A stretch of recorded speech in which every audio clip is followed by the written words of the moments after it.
Hello people, welcome back to my YouTube channel. నేను మీ Venu. Good morning from Uttarakhand. ఈరోజు అయితే ఉత్తరాఖండ్లోని కృష్ణాలో ఉన్న ఇది ఉత్తరకాశీ డిస్టిక్లో ఉంటుంది. మేము వచ్చేసి బార్కోట్ నుంచి అరౌండ్ ఒక 10 కిలోమీటర్స్ అయితే సిటీ బయటికి అయితే వచ్చేసినాం. ద థింగ్ ఈజ్, ఈరోజు అయితే ఈ గంగోత్రి అయితే ఓపెన్ లేదనుకుంటా అన్న. గంగోత్రి పోవాలంటే హర్షిల్ విలేజ్ మీద నుంచే పోలే. ఉత్తరకాశీ పోయి ఉత్తరకాశీ నుంచి హర్షిల్ విలేజ్ మీదే పోలే. కానీ మీరు చూసే ఉంటారు, ఫ్లడ్స్ వచ్చినాయి అది ఇది అని చూపిస్తూ ఉన్నారు. ఆ రోడ్ అయితే లేదు, అసలు రోడ్డే కొట్టుకుపోయింది. రోడ్ మొత్తం వాటర్ వచ్చేసినాయి, రోడ్ లేదు, బిల్డింగ్స్ అన్నీ కొట్టుకుపోయినాయి. గంగోత్రి పోవడం అయితే ఇప్పుడు ఉన్న సిచ్యువేషన్లో ఇంపాసిబుల్ అసలు. అది సైకిల్ మీద కూడా పోలేము అక్కడ నుంచి, ఇంకా బైక్ ఎట్లా తీసుకుపోతాం. లోకల్ వెహికల్స్ కూడా పోవనుకుంటా ఉన్నాను నేనైతే. ఒకవేళ వీలుంటే ఈరోజు గంగోత్రి పోవటానికి ట్రై చేస్తాం, లేదా టైం వేస్ట్ అయితే చేసుకోము. మేమైతే కేదార్నాథ్ వెళ్దాం అనుకున్నాం. కేదార్నాథ్ కూడా ఈరోజు బంద్ ఉంది, రేపు కూడా బంద్ ఉంది అనుకుంటా ఉన్నా. అప్డేట్ అయితే ఇంకా ఇప్పటికైతే ఏం రాలే, అఫీషియల్ అప్డేట్ అయితే ఇంకా ఏం రాలే. ఇంకా కేదార్నాథ్ ఇక్కడ నుంచి ఒక 240 కిలోమీటర్స్ చేంజ్ ఉంది. ఇంకా ఈరోజు అయితే వర్షం లేదని యాపిల్ వెదర్ అయితే చెప్తా ఉంది. బట్ దాన్ని నమ్మచ్చో నమ్మలేమో తెలీదు. బట్ ఈరోజు అయితే సన్ ఈజ్ అవుట్. ఇంకా 6 అయితే ఉంది టైం. 5:30కి ఇక్కడ వెలుతురు వచ్చేస్తుంది. ఇక్కడ ఫుల్ ఏకదమ్ మన సైడ్ 8:30 అయితే ఎట్లా వెదర్ ఉంటుందో అట్లే ఉంది ఇక్కడ అయితే. 5:30 వ్యూ. ఇది మా బాల్కనీ, బాల్కనీ నుంచి వ్యూ అయితే ఇట్లుంది. పైన అయితే సన్ రైజ్ కనిపిస్తుంది కదా, సన్లైట్ పడుతుంది. ఇట్లుంది వ్యూ అయితే. అయితే తీసుకోండి, చాలా క్లీన్ ఉంది. అక్కడ ఇంకా స్నో క్యాప్డ్ మౌంటైన్స్ కూడా ఉన్నాయి, స్నో కూడా ఉంది పైన అయితే. ఇక్కడ కరెక్ట్ ఇక్కడ ఉంది, కెమెరాలో కనిపిస్తుందో లేదో తెలియదు, బట్ అక్కడైతే స్నో ఉంది. వెదర్ అయితే కేదార్నాథ్ కూడా ఈరోజు ఓపెన్లో ఉందంట. ఇప్పుడైతే వెళ్ళిపోవాలి ఇక్కడ నుంచి. ఇక్కడ చలో. మేమైతే బార్కోట్ నుంచి ఒక 20 కిలోమీటర్స్ అయితే వచ్చినాం. 20 కిలోమీటర్స్ 1 అవర్ పట్టింది మాకు ఎగ్జాక్ట్లీ. ఇదన్నమాట, ఇక్కడ ల్యాండ్ స్లైడ్ అయింది, మొత్తం తీసేసినారు ల్యాండ్ స్లైడ్ అయిన పార్ట్ అంతా. అండ్ దెన్ వీళ్ళు చూడండి, ఇక్కడ ఒక రాయికి మెష్కి మొత్తం సిమెంట్ వేస్తూ ఉన్నారు. చూడండి సిమెంట్ ఎట్లయితే చల్లుతూ ఉన్నారు వీళ్ళైతే. కానీ స్ప్రే లాగా చల్లుతూ ఉన్నారు సిమెంట్ అయితే. వాయిస్ అయితే ఇక్కడ మా 2 బండ్లు అయితే కొంచెం ట్రబుల్లో ఉన్నాయి మా అయితే. ఈ హిమాలయానికి వచ్చేసి బ్రేక్ ఇష్యూ ఉంది, అసలు వెనకాల బ్రేక్ కొంచెం కూడా పడట్లే అంట.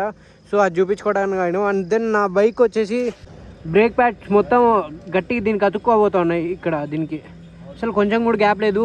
కిందకి పోయినప్పుడు రైజ్ ఎక్కినప్పుడు ఫుల్ సౌండ్ వస్తూ ఉంది.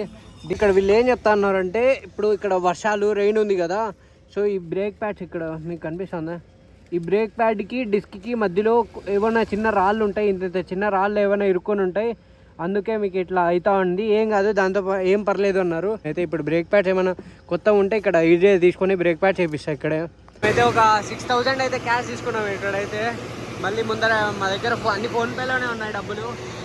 దీంట్లో నెట్ కూడా సరిగ్గా వస్తుందో లేదో తెలియదు ఇప్పుడు వెళ్ళే ఊర్లలో. ఎందుకైనా మంచిగా క్యాష్ పెట్టుకుంటే మేలని ఒక 6,000 అయితే తీసుకున్నాం మేమైతే. Our first crash. ఇక్కడైతే ఏం కాలే, జస్ట్ బురద ఎగిరింది. ఈ బెండ్ ఇది ఇదైతే. ఈ బెండ్ తీపిస్తా ఉన్నా ఇప్పుడైతే ఆరామ్సే భాయ్.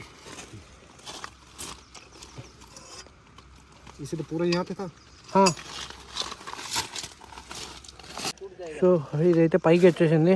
ఇది స్ట్రైట్ ఉండాలి, ఇక్కడ ఇట్లా ఉండాలి, ఇది పైకి వచ్చేసింది.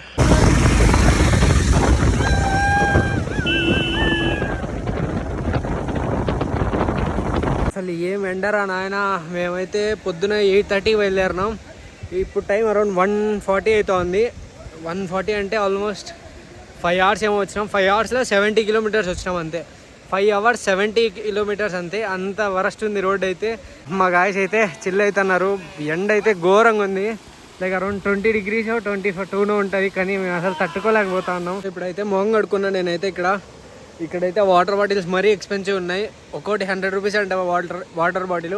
కానీ మేమైతే ఇక్కడ పాడుతున్న వాటరే తాగినాము. ఏనదో తెలీదు, ఇది గంగోత్రి నుంచే వస్తుంది అనుకుంటా. పైన గంగోత్రి ఉంది. రోడ్స్ అయితే బాగానే ఉన్నాయి, కానీ మరీ హెయిర్ పిన్ బెంచ్ ఉన్నట్టున్నాయి. మరీ చాలా టైం పడుతూ ఉంది పోవటానికి. మా వాడైతే ఫుల్ స్ట్రెస్ అయిపోయినాడు. ఇప్పుడు ఎంజాయ్ చేస్తున్నాడు, వెనకలు కూర్చొని ఎండకి మొత్తం అలసిపోయినాడు.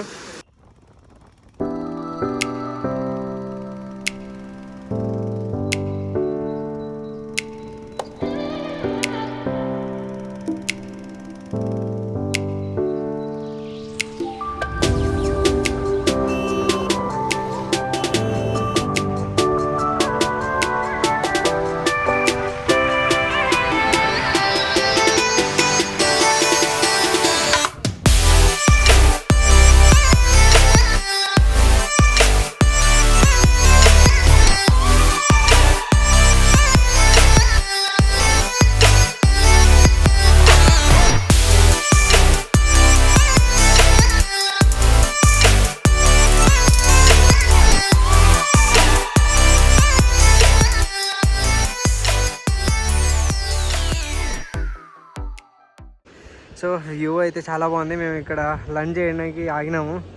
So you can check the view. ఇక్కడ వీళ్ళకి లోకల్ ట్రాన్స్పోర్ట్ అంటే ఏముండదు, అన్నీ జీప్సే. ఇంకా ప్రతి ఒక్కరు ఈ జీప్స్లోనే పోతూ ఉన్నారు. సో రోడ్స్ అయితే ఇట్లున్నాయి, మొత్తం ఇంతే ఉన్నాయి. మేము ఇప్పటికే ఒక 70-80 కిలోమీటర్స్ వచ్చినాం. సో ఇంతే ఉన్నాయి. ఈ లోకల్స్ అయితే వీళ్ళు ఏం పట్టించుకోరు, జస్ట్ బస్సు ఉండవు, ఏం ఉండవు, ఊరికే నేను నడుచుకుంటే వెళ్ళిపోతా అన్నారు వీళ్ళైతే.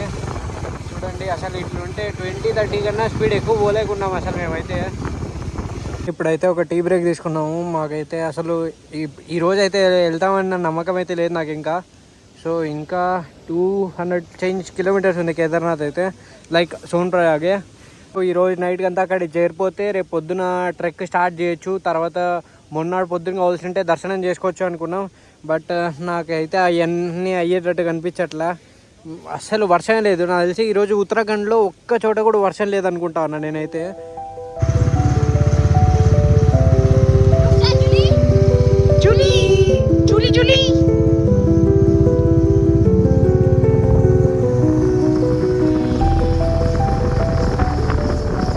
ఇప్పుడైతే ఒక 100 కిలోమీటర్స్ వచ్చినాం మేము పొద్దు నుంచి. So royal Enfield and break అయితే మళ్ళీ పోయింది. చూడండి అసలు ఏం పని చేయట్లే ఇదైతే. సో ఇది ఒకటే ఉందంట షాప్, రాయల్ ఎన్ఫీల్డ్ రిపేర్ చేసేది. సో బండి అయితే అక్కడ పెట్టి ఇక్కడ వంగడుకుంటున్నాం. లైక్ ఈ వాటర్ తాగొచ్చు, యాక్చువల్లీ చాలా బాగున్నాయి.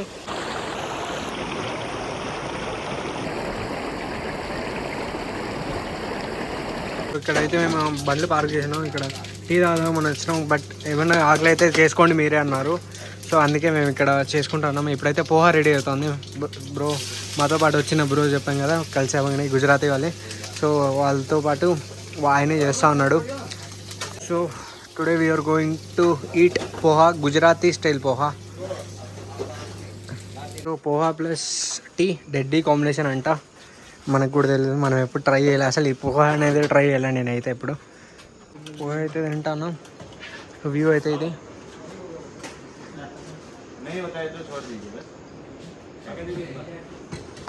మన బైక్స్ అయితే ఇక్కడ పెట్టేసిన. లైక్ చాలా హీట్ అయిపోయినాయి. లైక్ చాలా అంటే వరస్ట్ కండిషన్లో ఉంది బైక్ అయితే. చాలా సౌండ్ వస్తున్నాయి బైక్లో నుంచి. చైన్ పాకెట్ పోయింది అనుకుంటాను నాకు తెలిసి. సో అది ఇంటికి వెళ్ళిన తర్వాత చేంజ్ చేయించాలా.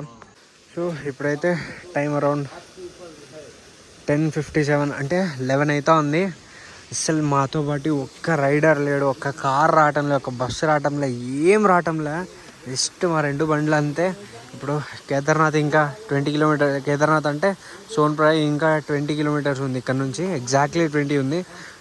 మేమైతే పొద్దున 8:30కి స్టార్ట్ అయినాం. 8:30 టు ఇప్పటికి 14.5 hours పట్టింది. ఇప్పుడు పోవటానికి ఇంకో 20 కిలోమీటర్స్ అంటే ఇంకో 1 hour పడుతుంది. అంటే మాకు యమునోత్రి బార్కోట్ నుంచి సోన్ప్రయాగ్కి రావడానికి మాకు అరౌండ్ 15.5 hours పట్టింది. అది నాన్ స్టాప్ వస్తే.